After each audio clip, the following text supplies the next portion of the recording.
trop à l'écoute de ce qui se passe autour de moi. Tous ces états de conscience, nous les traversons journellement. La personne, cette vaste catégorie dans laquelle on nous a classés sur le plan administratif. Mais j'ose dire que la sophrologie, c'est beaucoup plus que ça. Quelle que soit sa tendance. Aujourd'hui, c'est un psychiatre, Philippe Antoine. Voilà. On continue notre sophrotour avec la Suisse Pichedeau.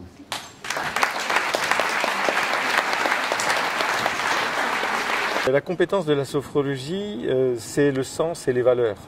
Nous sommes dans une société en perte de sens et en perte de valeurs, et notre rôle est un rôle social, essentiellement un rôle au niveau des populations et pas forcément un rôle que individuel en cabinet dans des consultations à caractère thérapeutique. Je dirais qu'on part du néant, de rien. C'est-à-dire qu'il y a quelques sophrologues installés à Cayenne, souvent ce qu'on appelle des métros ou des expats qui sont là pour 3 ou 5 ans, et c'est tout. Et du coup, avec rien, on peut faire de tout, quoi. Absolument. C'est souvent quand il n'y a rien et que tout doit être. La France, c'est quand même le pays où elle a été introduite au tout début et où elle s'est énormément développée. Puisque dès le départ, dès que Caicedo a créé la sophrologie, des chirurgiens dentistes, des médecins, des psychanalystes, des psychiatres ont été enthousiasmés par la méthode. Le métier en tant que tel, il existe parce qu'il est inscrit au répertoire des métiers, il existe depuis à peine 3 ans. Donc il faut effectivement le faire exister. Le faire exister, c'est-à-dire faire en sorte que des personnes qui se forment à ce métier, qui n'ont pas de compétences associées, puissent en vivre. Et effectivement, c'est en développant la sophrologie, en développant ses compétences et en développant son sérieux qu'on pourra arriver à en faire un métier véritable. De la respiration à l'éprouvé de la phénoménologie existentielle, eh bien, les outils montrent l'importance du répertoire à la disposition des sophrologues. Alors en conclusion, j'avais envie de vous dire que la sophrologie, pour moi, c'est vraiment un outil puissant. Et lors des tests psychomoteurs, vous savez, ces tests, on doit mettre la main sur le nez, relâcher les yeux fermés, marcher sur une ligne, etc. Eh bien, ma fille avait fait tous les exercices les yeux fermés. Donc le médecin s'est approché d'elle en disant « Mais dis donc, t'es drôlement à l'aise dans ton corps, les yeux fermés ». Et elle lui a répondu normalement « C'est normal, moi je fais de la sophrologie ». Donc le médecin lui a dit « Ah bon, tu fais de la sophrologie, mais où ça, quoi, comment ?» Avec ma mère, elle est sophrologue. Donc, la définition que je donnerais de la sophrologie, qui est pour moi celle de la société française, la sophrologie, c'est l'accès à différents états modifiés de conscience par la voix du corps. Si je ferme les yeux, j'entends mieux. Je ne suis pas distrait par les lumières, par les éléments visuels. Donc je ne suis...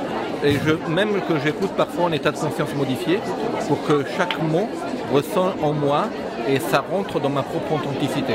Est-ce que ça fait signe ou pas les choses qui sont dites? Peut-on dire que la sophrologie est une âme?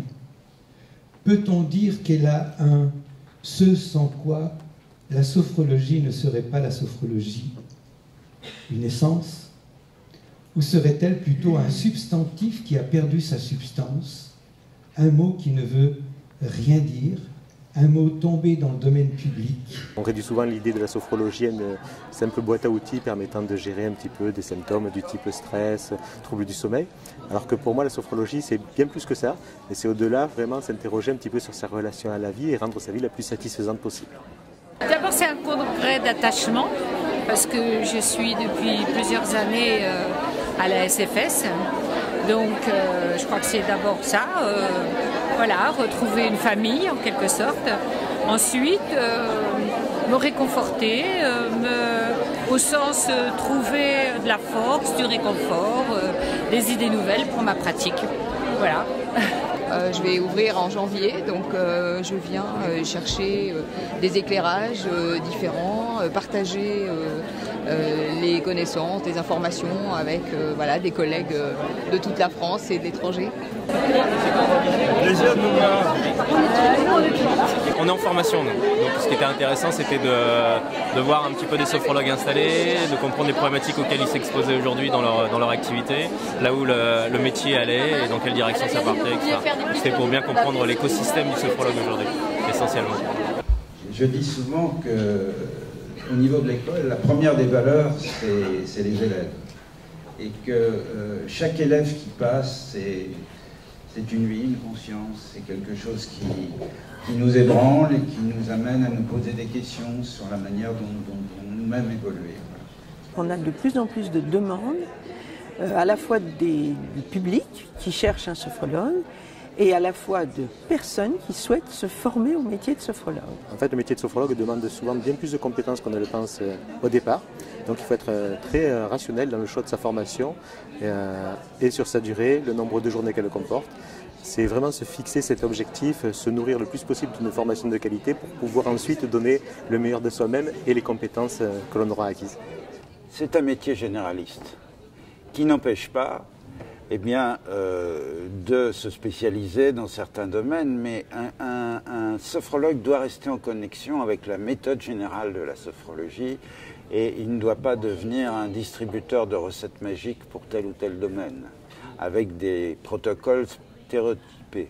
En fait, la spécialisation, elle est intéressante parce qu'elle nous permet à nous de faire des recherches et par exemple dans le domaine des acouphènes, d'attester de l'efficacité de la sophrologie. Par contre, tous les sophrologues qui vont travailler et qui vont recevoir des acouphéniques, c'est pas pour autant qu'ils ne recevront pas quelques jours après ou quelques heures après des gens pour des problèmes de tabac, des gens pour des problèmes de dépression ou des sportifs qui désirent s'entraîner. Parce que la vie est un cadeau de l'univers et que de ce fait, nous avons une dette envers cette vie qui nous anime, celle de la faire exister positivement, intensément,